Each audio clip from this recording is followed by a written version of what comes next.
Hello, good afternoon, and welcome to Nigeria Now, where we discuss current happenings in the country. Quite a number of events have happened, especially the one in the lips of Nigerians regarding the withdrawal of the U.S., talking about their donations. And then I think it has been on the lips for about 2 days or 3 days now, ever since that was said on Sunday. And we're seeing that a number of NGOs, especially the health sector in Nigeria and many other African countries, are going to be affected. As well, we're saying that over 3,000 Nigerians are going to get affected by the, deportation that is currently happening in US. So quite a number of people right now are stranded and they're wondering what is their fate. But our fingers are crossed as we know that this policy is going to last for the next 90 days. So pending on what the outcome of this policy will be. I am Seda Shidasho. I'll be doing this program together with Rachel Tanzi. Good afternoon, Rachel. Afternoon, Sally.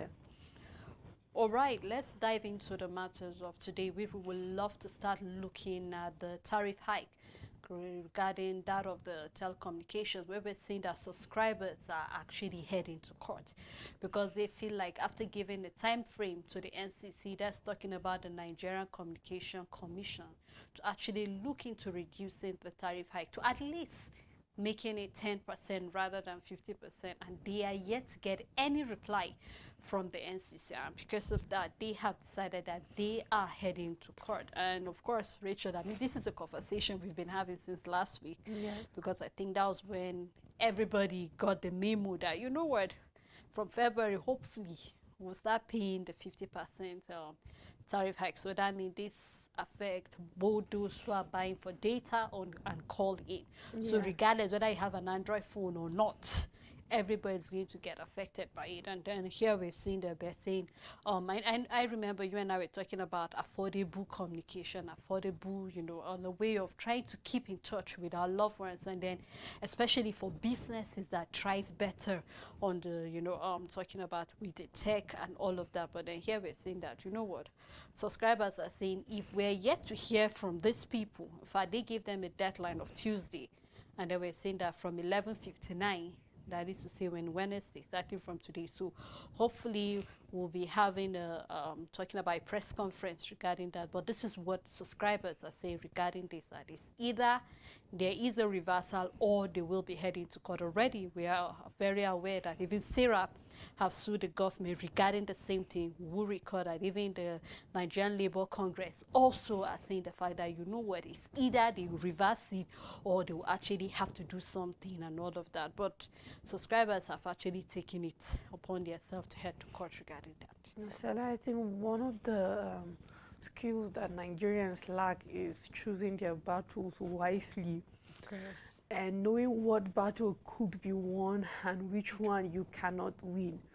And I'm not prophesying doom or saying there's no hope when it comes to telecommunication, but I think consumers need to understand that this is one battle you shouldn't even pick in the first place, and this is a battle that you are not going to hopefully win. There's no winning regardless of the court you go to. Why am I saying this? This is coming from the federal government. Let's not forget that these telecommunication companies did not take these decisions. Well, of course, they took the decisions by themselves because they are running their business and company.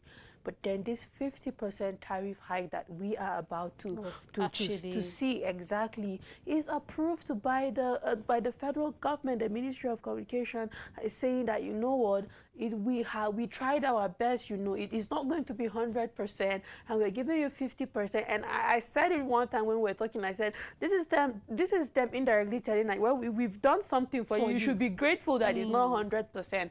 We are talking about 50%. Now, a question to consumers out there who run businesses. Let's say you sell ice cream. You have an ice cream shop, right? And then the cost of production was allowing you to sell it at 1,005 plus profit. But then every other cost of production jumps, and then you have to increase it. It's no longer 1,005, you're not selling it at 2,000, for example. Then you put a sign, in your bill when customers step in. I've seen notices when you walk into Review, prison. of course. Exactly. And so we are having a price review, and due to the cost of Economic, things in the market and all of that, we are going from 1,005 to 2,000. Now, for that product, when you're going 1,005 to 2,000, you have added thereabout almost 50% increase in your in the product that you're selling out there. So the question is, if you've done this mathematics for your own business, what makes you think is different from the telecommunication? Why did you increase while you're running generator? Diesel is high for your business, so the cost of producing ice cream have to go from 1,005 to 2,000. How much do you buy a raw material? Well, maybe the milk you use went from a liter or a gallon is 50,000. It went to 100,000. Well, okay, you do, use between diesel or NEPA, and guess what? The units now are outrageous, and you do not have value for your money. And that is why I said Nigerians are choosing and picking, consumers entirely are picking and choosing the wrong battles, the one that cannot be won, because you know what, regardless of what you take to the court, telecommunications also are coming out and telling you, you know what, this is why and what reasons that we're bringing to you that says, you know what, we are increasing this. And federal government of Nigeria knows that this telecommunication need this hike. First of all, for them to be remitting what they need to remit back to the federal government, and for them to continue to run. And the question is this tariff hike the battle we're supposed to be picking and fighting, or the policies that are bringing about this 50% tariff hike?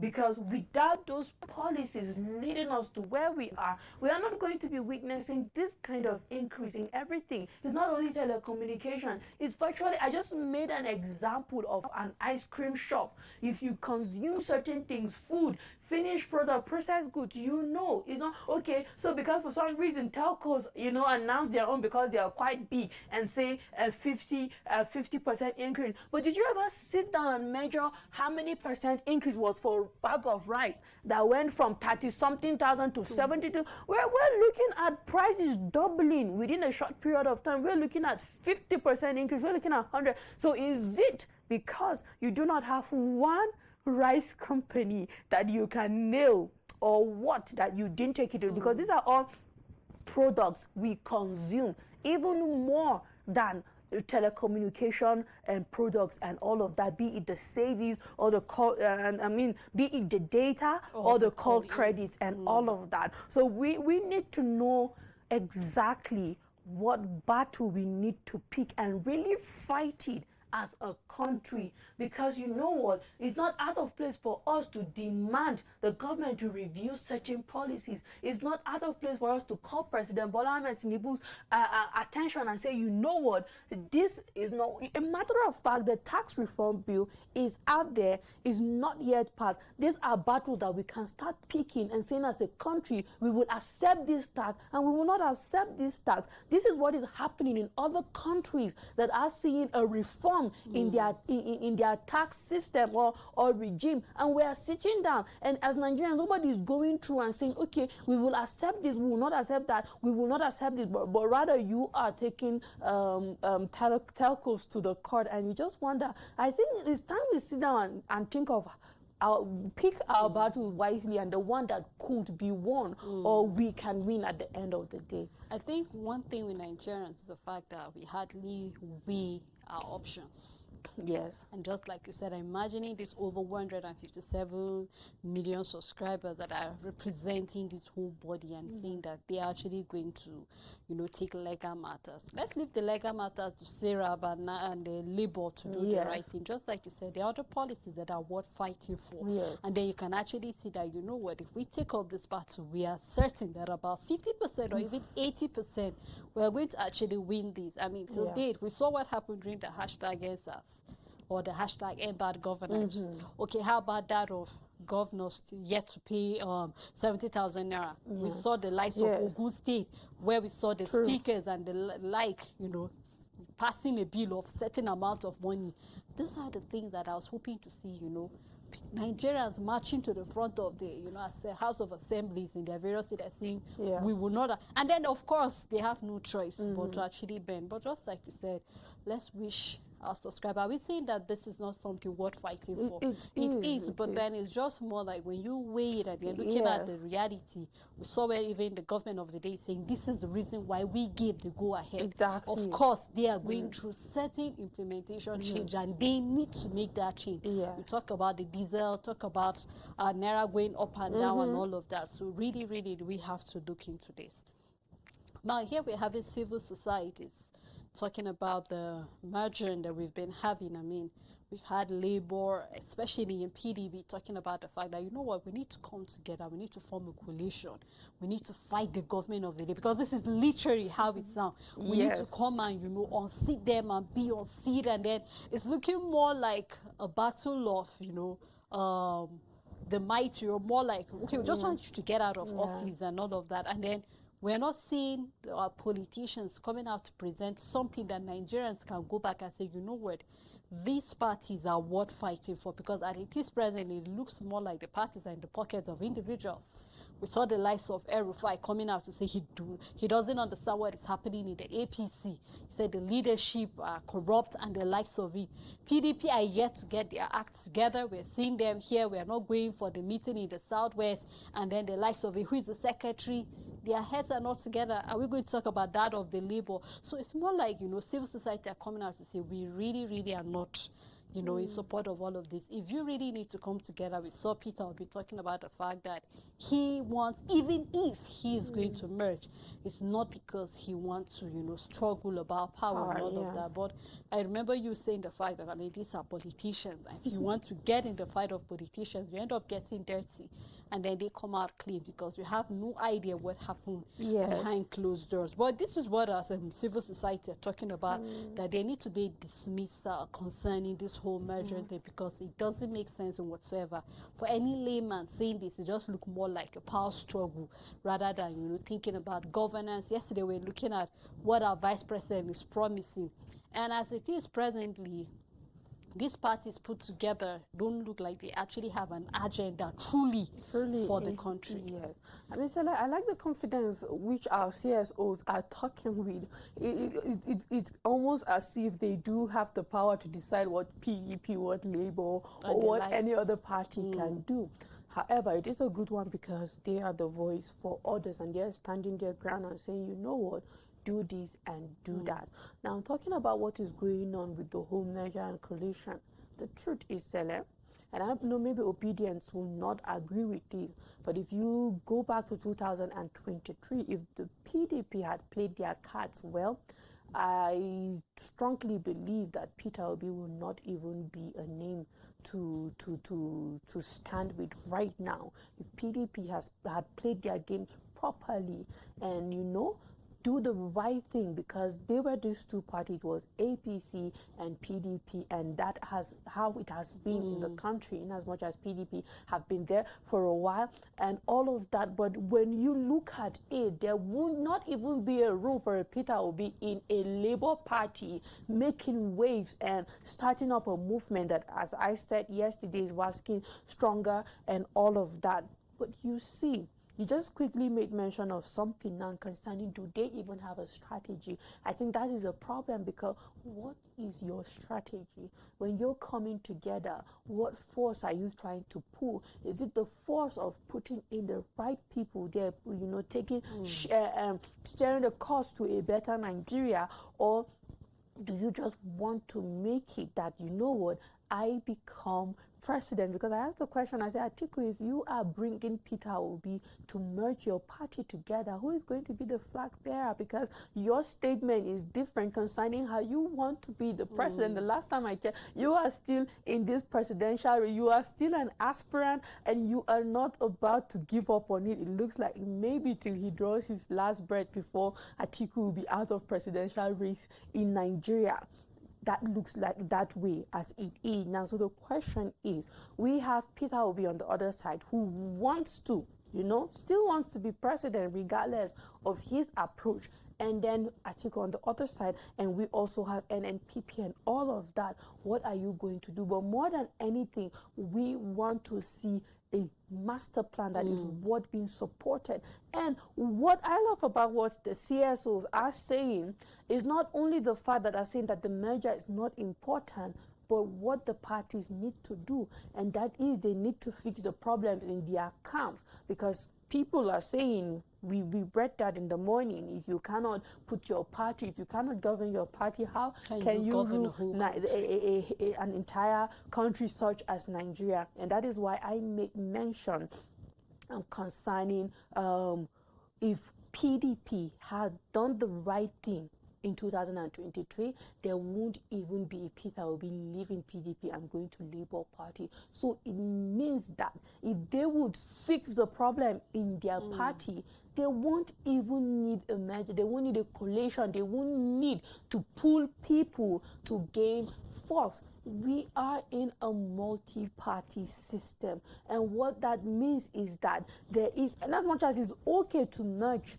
right, but it's also important to have these parties freely, to give everybody a fair ground to be able to partake in politics. And I'm laughing when I said fair ground, because I do know it is never a fair ground. And the complaint is that parties are now in people's pocket. That's what the civil society are saying, that parties are now in people's pocket, which is true. So if only these parties can get themselves out of people's pockets and decide to do the right thing, then it's a step forward. Nobody needs to collaborate to take down any party. As a single individual party, you do have what it takes to take down a party if you will play your cards well and all of that. So we just have to wait and see. It will not be surprising to see a merger, but it's going to be very catastrophic, Celia. Yes. In fact, I don't even see that merger taking place, Rachel. This is not the first time we are having these parties coming up. Yes. I clearly remember even before the 2023, there were talks about a merger. Yes. I clearly remember there we still had Daniel Bwala out there in the PDP as a spokesman for the PDP, and then he made mention of the fact that they have something on the ground going on and all of that. So Nigerians were anticipating and eager, okay, what is that plan?